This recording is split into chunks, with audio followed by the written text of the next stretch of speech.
With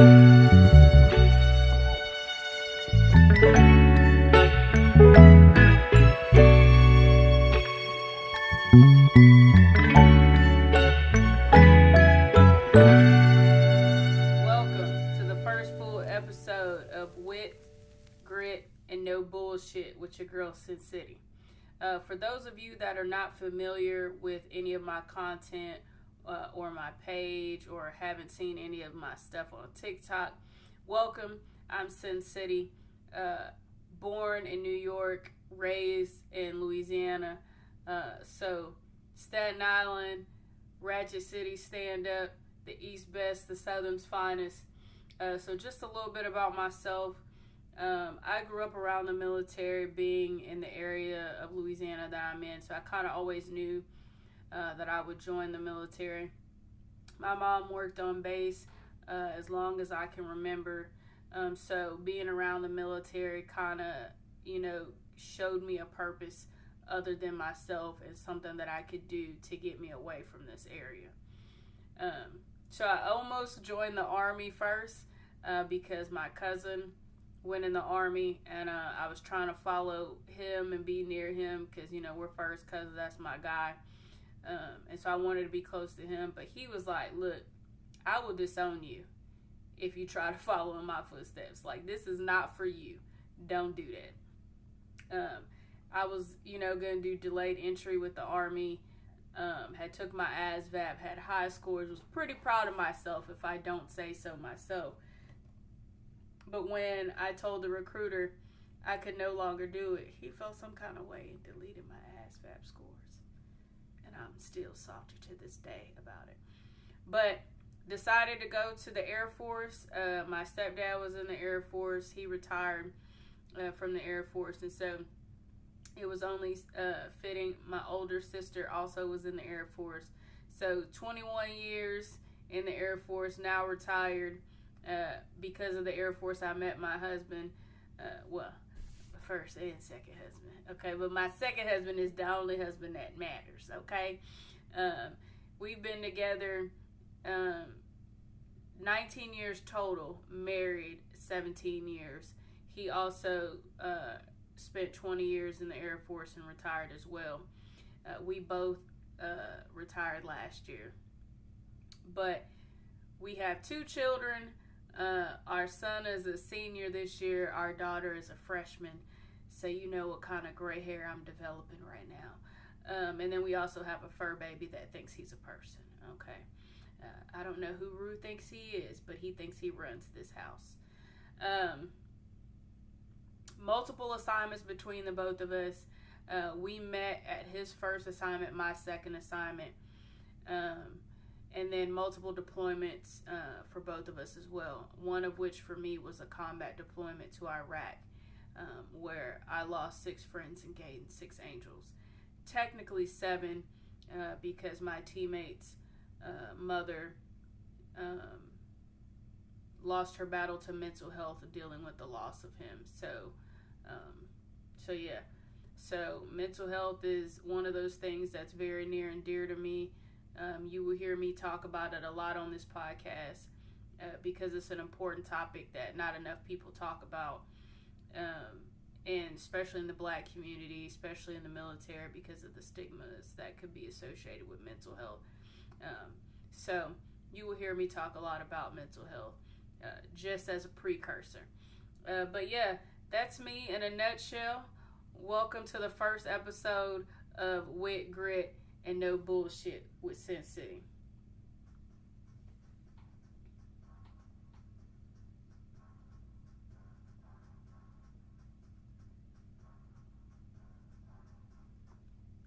Alright, so first let's get started with the news. I'm going to only cut through some of the news that's going on around the world. Starting with the Justice Department just released the transcript of their conversation. Now I'm gonna butcher this lady's name, and I apologize in advance. But Ghislaine Maxwell, Miss Maxwell, y'all know who I'm talking about. She was the girlfriend of Jeffrey Epstein. So they released the transcript in a way of transparency. She stated that she has never seen the president in any compromising way, nothing inappropriate. He was a friend of her father's. He's always been kind to her. But yeah, she said nothing inappropriate she ever saw, and so she didn't provide any information that would put him in a bad light. Kilmar Abrego Garcia, he was the young man that was wrongfully deported out of here to El Salvador back in March. It was assessed or thought that he was a part of a gang, and that was part of the reason. But he was a U.S. citizen, but he has now been released from federal custody finally. We're in August. This happened back in March. Yeah, okay.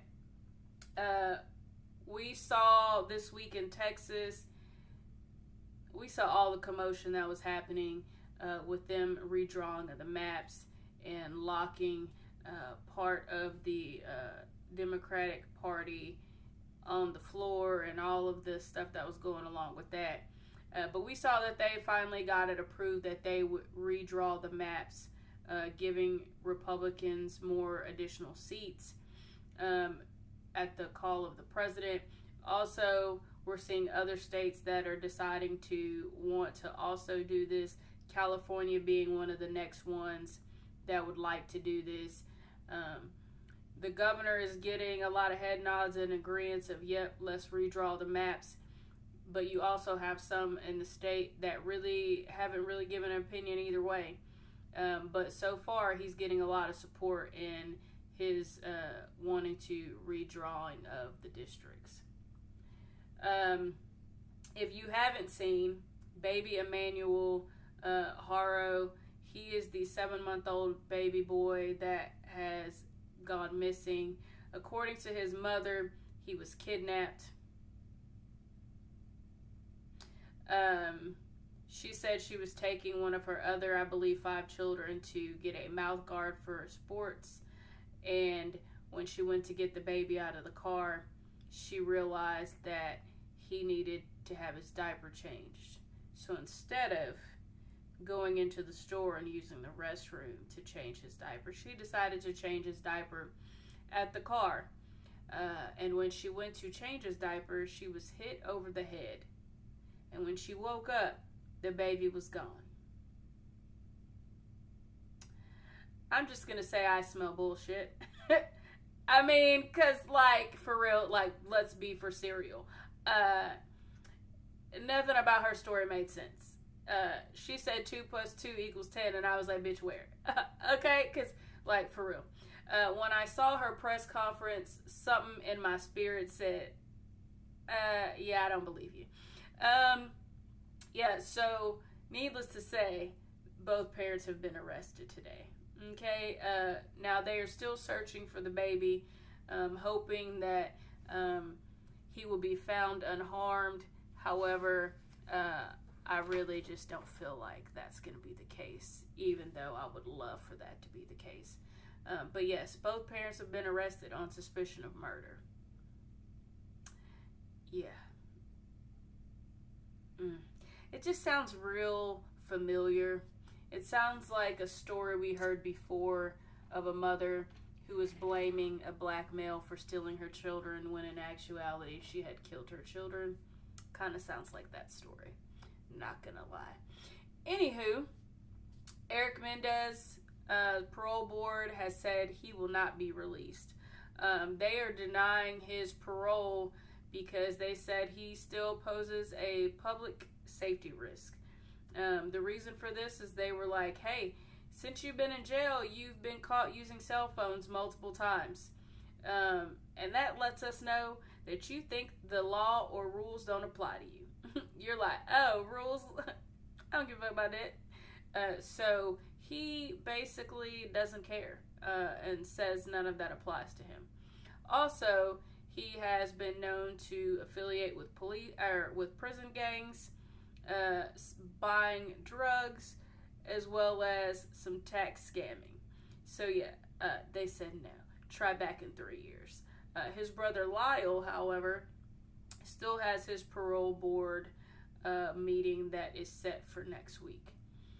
So yeah, sorry, Eric, that's a no. No matter how much your supporters and your family forgave you, you're going to have to go ahead and stay in there a little bit longer, buddy. Now, let's take a look at sports.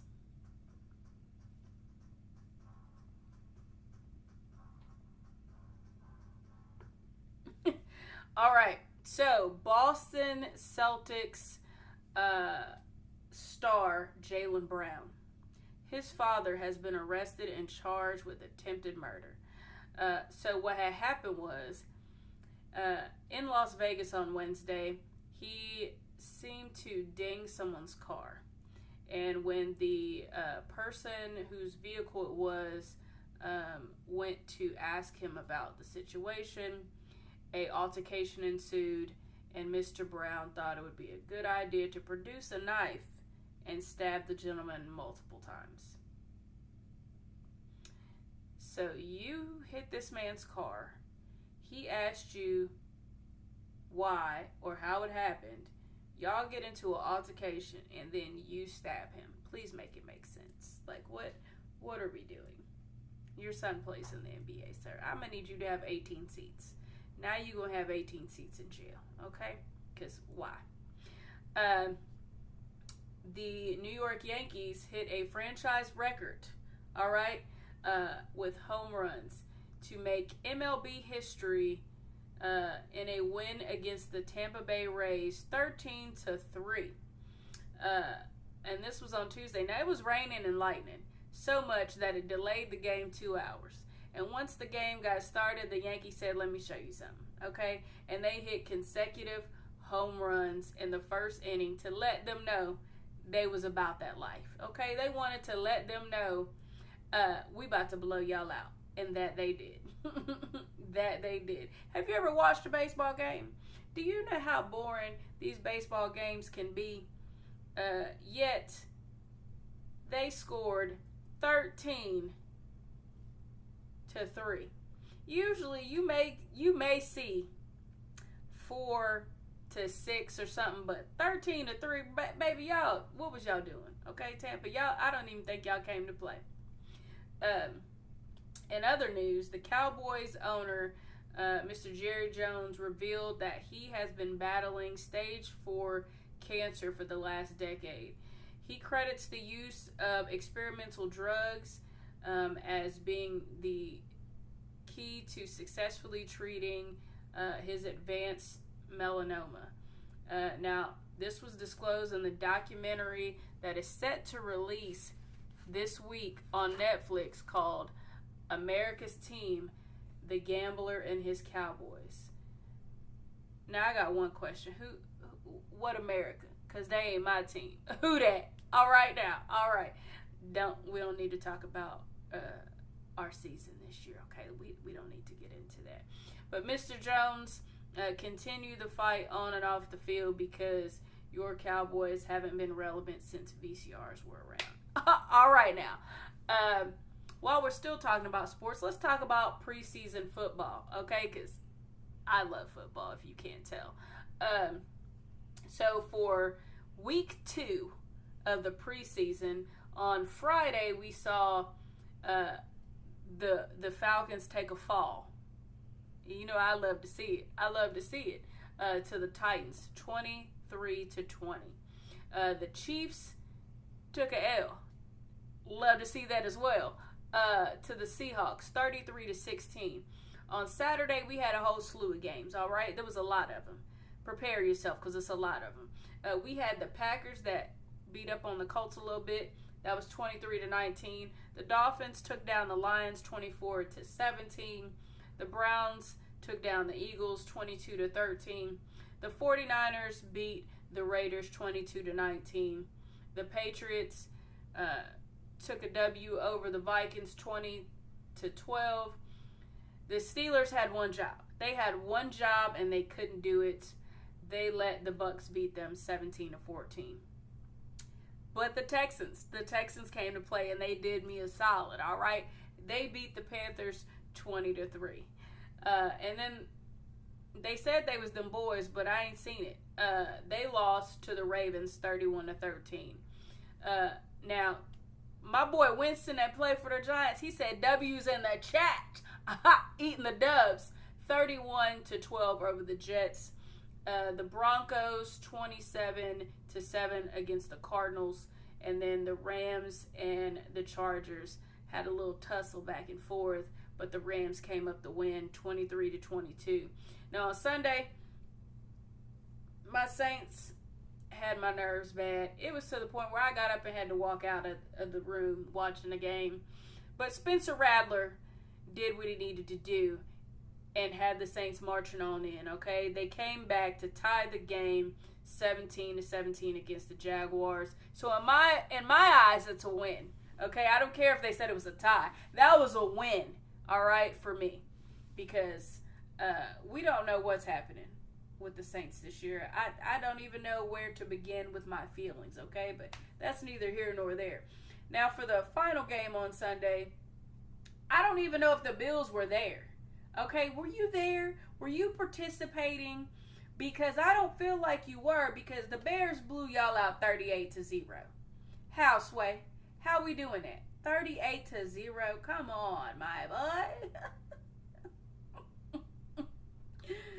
And then Monday's game was the Commanders and the Bayou Bengals. That's what I'm going to call them, because some of their best players are from LSU. All right now.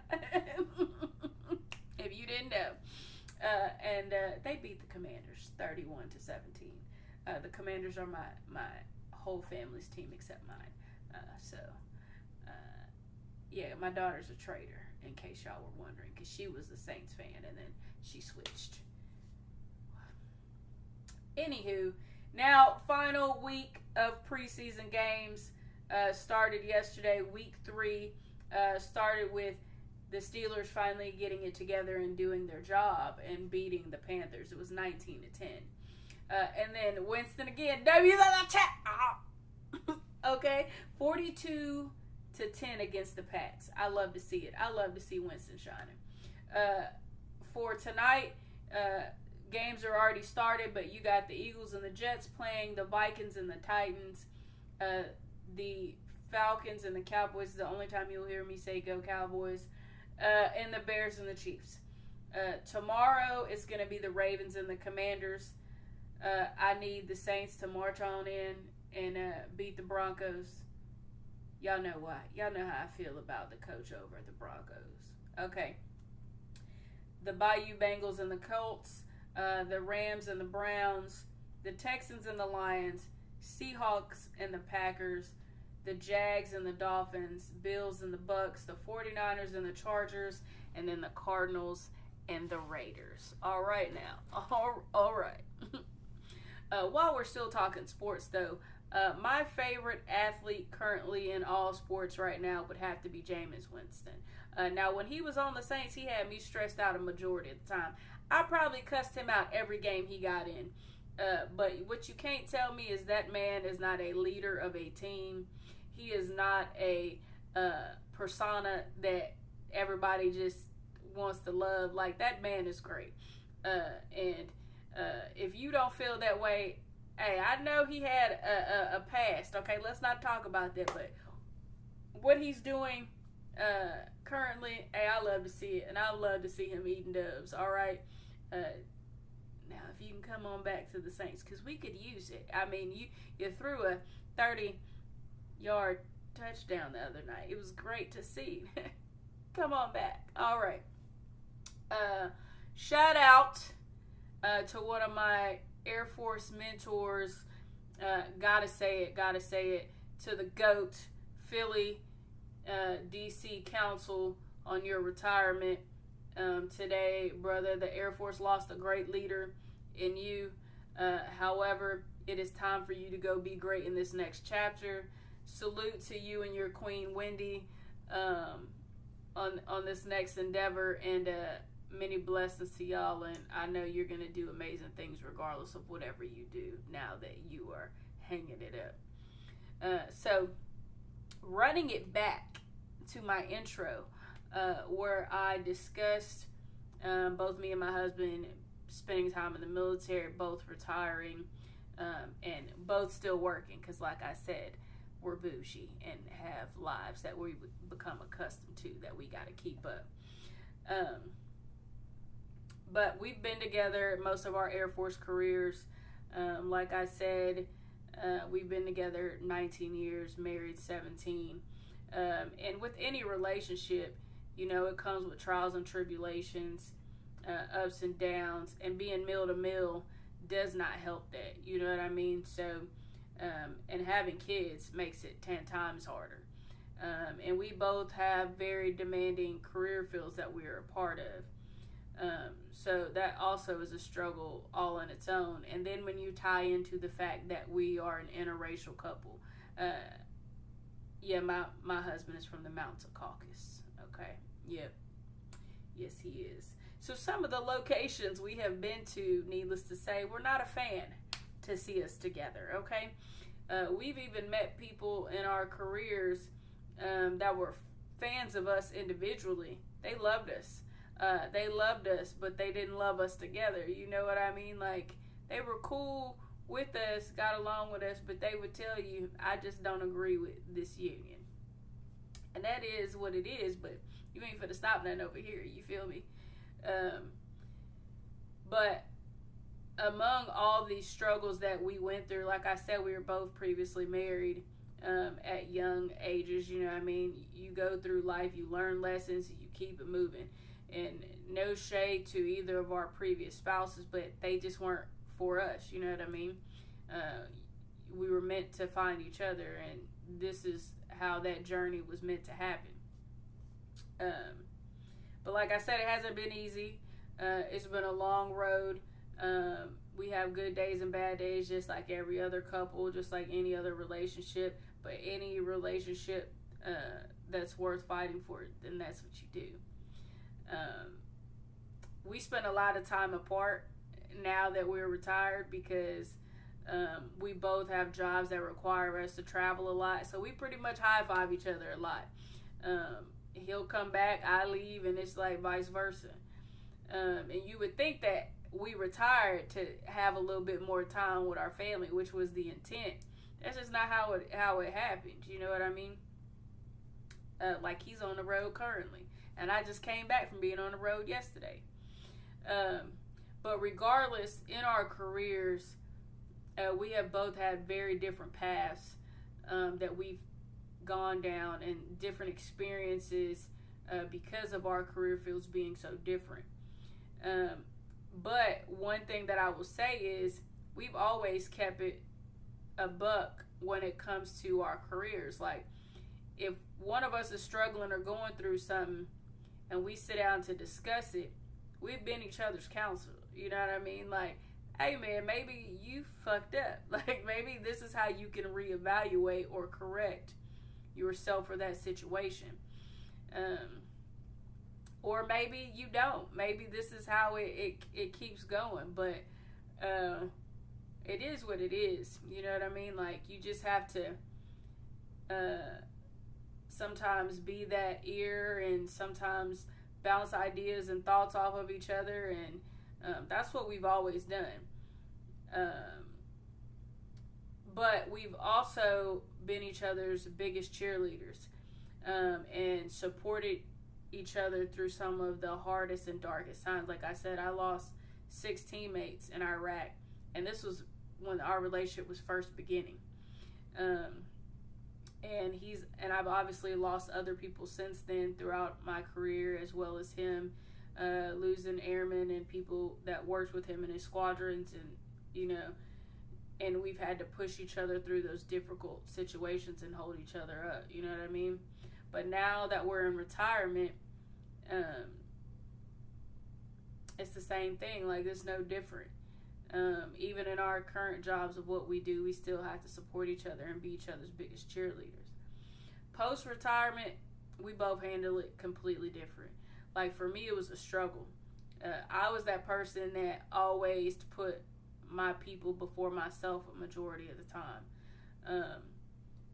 Took a lot of L's too, trying to take care of people and trying to lead people. Sometimes giving too much of myself and getting slapped in the face, you know what I mean? But I learned from every experience that I went through. So when it came time for me to decide that I was ready to go, it wasn't because it was mainly because my tank was getting empty, because I was emotionally draining myself, because I was always giving so much of myself to everybody else and not taking care of me. And it got to a point where I was like, this not even fun no more? You know what I mean? Like, when it's not fun no more, then why still do it? You know what I mean? Like, my husband still had plenty of gas in the tank. He was just over it. You know what I mean? Like, he was like, I'm done. It's ready. I'm ready. You going, I'm going. So when he left just easy, breezy. No concerns, no issues. Like, he was good to go. But for me, I struggled a little bit after I left. Dealing with the emotions of feeling like maybe I should have stayed for my people. Maybe there was still stuff I needed to do. There was a lot of mental struggles. And I'm talking about this because I just, shouted out my boy for retiring. But this is one of those things that a lot of people don't discuss when they leave the service, is some of the struggles that can come along with leaving.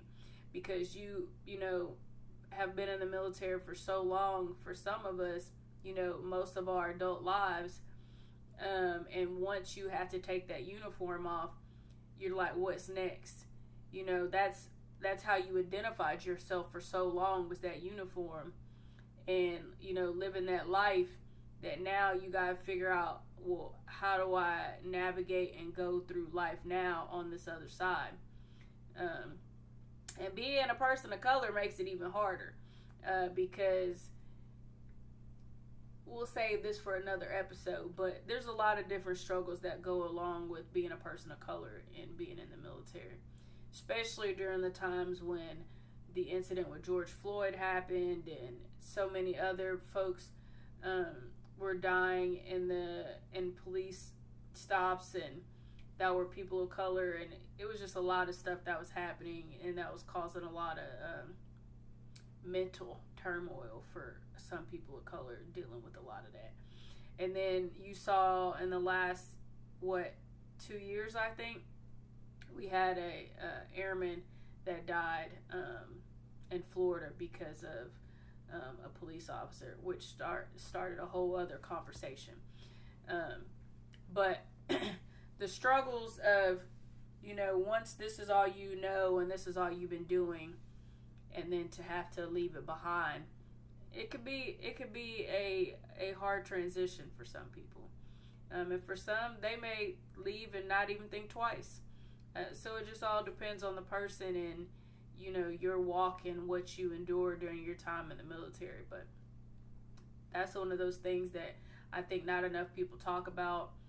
It's one of those conversations that I'm sure when I start having guests on the show, that'll be one of those conversations that talks about, because a lot of my friends have been retiring lately, all for different reasons. But I'm sure some of them will be on and we'll discuss, like, what was their transition like, what was their experiences like while in and since they've transitioned out. But yeah, just a lot of a lot of transition talk right there. Anyways, regardless, me and K-Rob have still rocking this thing all this time. And through it all, you gotta find you somebody that won't always agree with you, right? Y'all gotta have a difference of opinion. Y'all can't always be on the same page. He might have a favorite rapper that you think is not that great, and you might have a favorite rapper that he thinks is not that great. For those that don't know, it's an inside joke. We have internal beefs in our house about artists. That's neither here nor there. Or your spouse may just be a hater sometimes. But either way, we would both ride at dawn for each other, and that will never be anything different. Even if something happened tomorrow and we decided to go our separate ways, I could tell you I'm still going to always be 10 toes down for that one. But thank you for tuning in to the first official episode of Wit, Grit, and No Bullshit with your girl Cyn City. I'm sorry for those that may be offended by cursing. I will try to do better. Can't promise you that. I have a mouth of a sailor. If you've been around the military long enough, you probably have heard it. My daddy was a maintainer. My husband was the security forces. So, and my mama's from New York. I don't know what to tell you. It is what it is. So until next time, love, peace, and fish grease. I'm out.